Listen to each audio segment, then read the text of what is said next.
Welcome to Kenton's videos. Enjoy the video.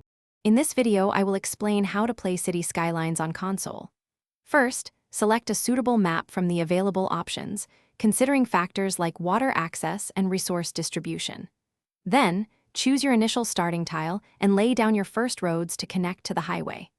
Immediately establish your city's power grid, water supply, and sewage systems to support early development. These foundational steps are crucial for a successful and thriving metropolis.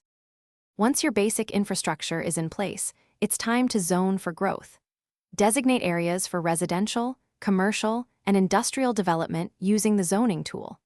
Remember to provide efficient road access and consider public transportation options to reduce traffic congestion. Keep a close eye on the demand bars at the bottom of your screen. They indicate what type of zoning your citizens need most, helping you maintain a balanced and happy city. As your city expands, so too will the need for essential services. Build schools and universities to educate your citizens, and hospitals to keep them healthy. Establish police stations and fire departments to ensure public safety. Don't forget to expand your public transportation network with bus lines, metro, or trains to move your growing population efficiently. Finally, manage waste collection and disposal to keep your city clean and environmentally sound. For advanced city management, delve into the policies menu to influence everything from taxes to district specializations.